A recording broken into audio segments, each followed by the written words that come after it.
Hey, so today we're going to be seeing Markov chain and its application to actuarial science.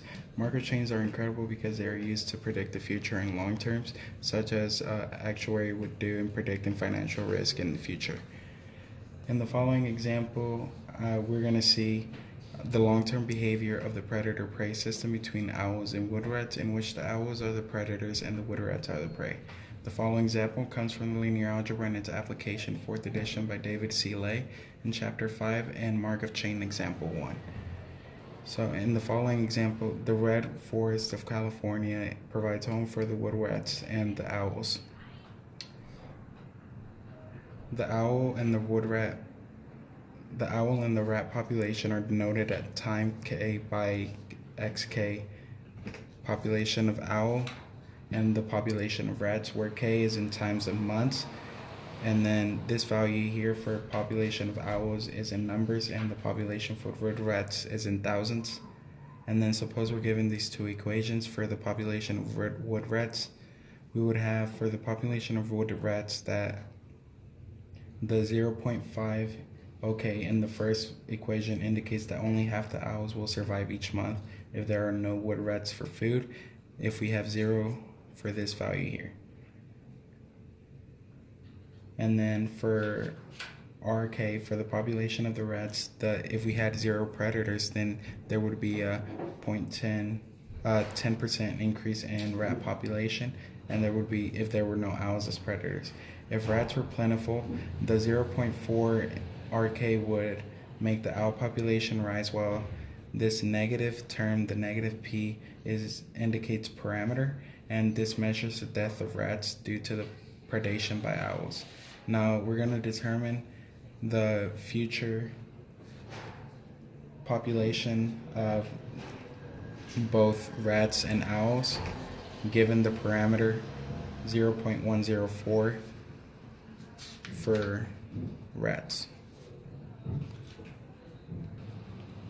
Using these two equations, we're going to set up a coefficient matrix in which all we have to do is make sure that we keep our orders organized between rat population and owl population. We're going to start off by putting 0.5, 0.4, and then the negative P, don't forget your negative, it's negative 0.104 and 1.1. After we set up our matrix, we have to find corresponding eigenvalues and eigenvectors.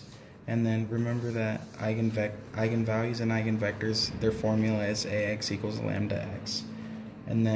But since we're trying to find either eigenvalues or eigenvectors, we can't use that formula, and we have to rearrange it and have lambda I equals A times X equals 0. And then we're going to try to find eigenvalues first, and then find its corresponding eigenvectors by using the determinant of lambda identitive property minus A times X. So we start off by taking the determinant of lambda, by making a matrix for lambda I, and we get lambda 0, 0, lambda. Subtracting the beginning matrix we have, that is 0.5, 0.4, negative 0.104, and 1.1. After this, we're going to take the determinant of each by subtracting first. So we're going to first join these two matrices, and we're going to get negative 0.4, positive 0.104, and negative 1.1. After that, then we take the determinant, and remember that we multiply diagonals and then subtract these diagonal. And then we're going to get lambda minus 0.5 times lambda minus 1.1, negative 0.4, and 0.104. After we get this, we're going to FOIL, and we're going to get lambda squared minus 1.6 lambda plus 0.5916. And this we get by foiling this. After we get this value, this equation here, we're going to plug it into the calculator because of this rational number, and we're going to get, we're going to find the zeros, which would equal our eigenvalues that we were looking for.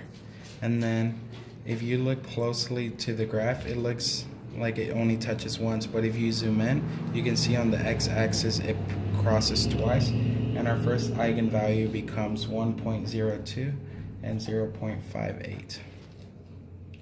Now that we have our eigenvalues, we're going to plug in our eigenvalues into this equation, and we're going to get this matrix lambda I minus a. To get this lambda I minus a, we just get the sum of these, which is this, and it is lambda minus 0.5, negative 0.4, 0.104, lambda minus 1.1.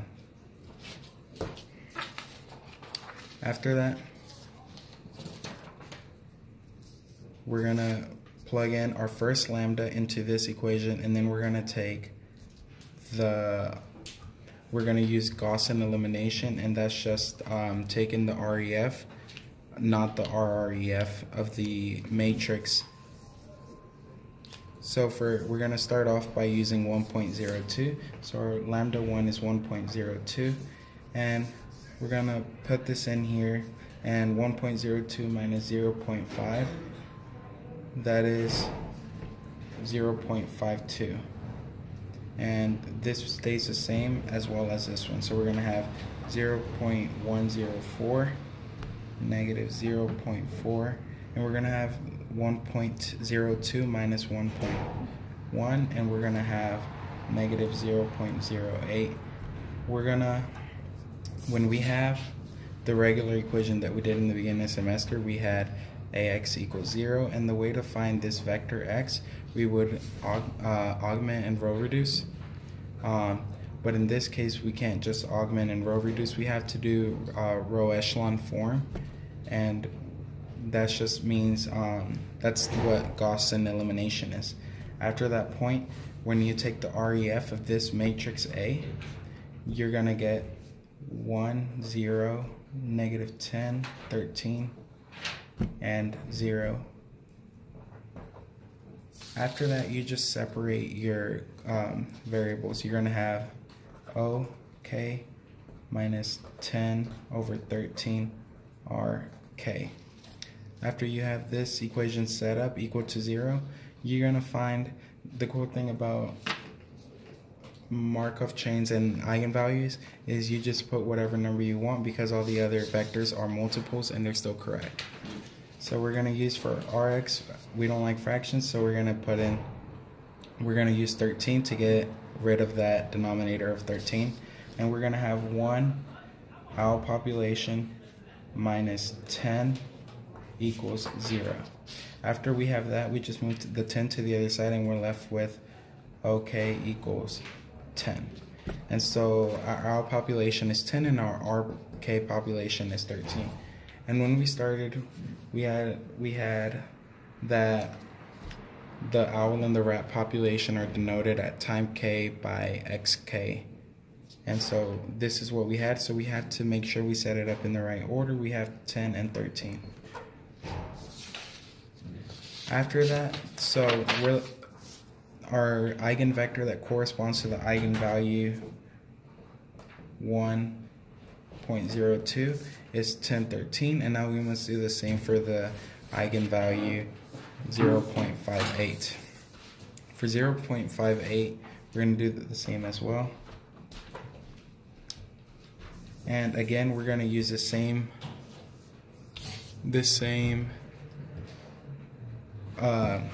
matrix and just plug in our 0.58. And for this, we should end up getting 0.08, negative 0.4, 0.104, negative 0.52. As well, you're going to take the reduced echelon form, and for this, you're going to end up getting 1, negative 5, 0, 0. After this, you're gonna again separate these and these. These you don't have to worry because they're zeros. And you're gonna have 1 owl population minus 5 times the rat population equals 0. Again, we get to choose whatever number we want, and let's choose for owl population, let's use 5 to get rid of this number quicker. So we're gonna have owl population equal 5. So 5 minus 5 RK equals 0. We're gonna move the negative 5 RK to the other side and gonna be left with 5 RK equals to 5. Divide by 5 on both sides and you're gonna be left with the population of rats equal 1. So for this vector, the corresponding eigenvalue of 0.58, the corresponding eigenvector is 5, 1. So once again, now that we have our eigenvalues, we can find our corresponding eigenvectors.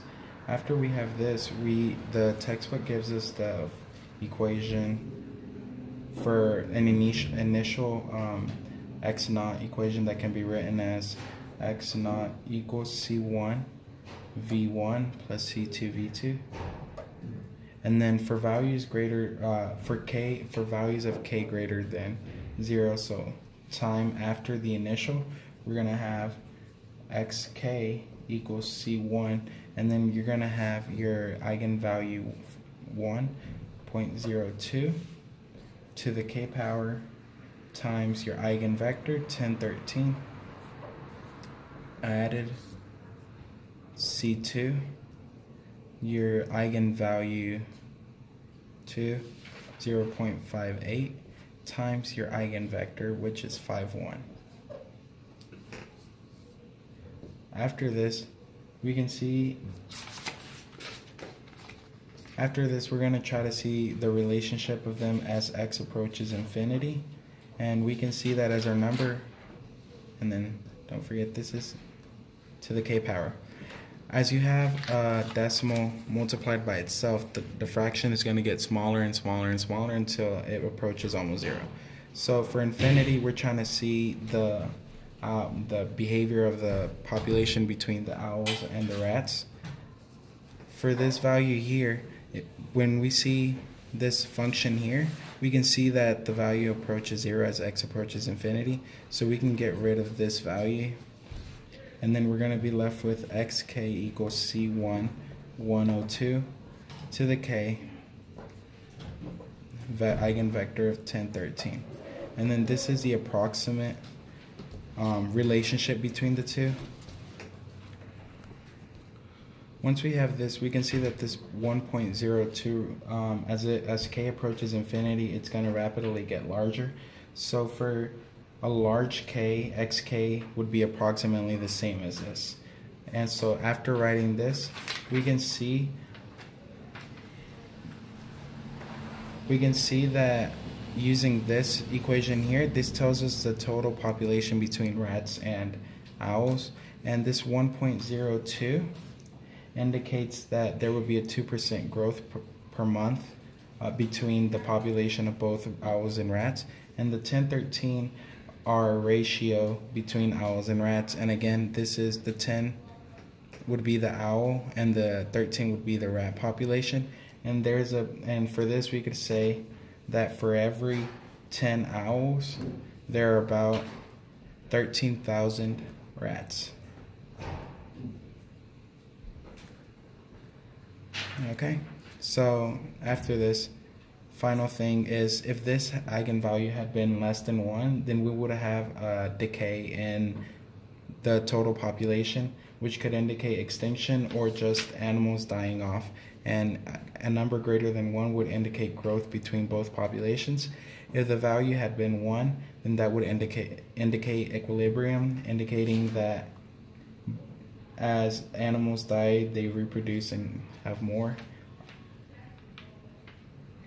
And then that's really it. And then yeah, so once again, once you're giving your two equations and your parameter for predation, you've set up a coefficient matrix, You then find your determinant to find your eigenvalues, and then find your corresponding eigenvectors. When you find your eigenvalues, after using the determinant, you plug one in into each for the equation lambda I minus ax equals 0. After that, you do it for both. Then you're going to end up with this eigenvector. Make sure you write them in order. And then in the end, you're just going to set up your equation and see what the relationship is for your eigenvalues as they approach infinity. Thank you.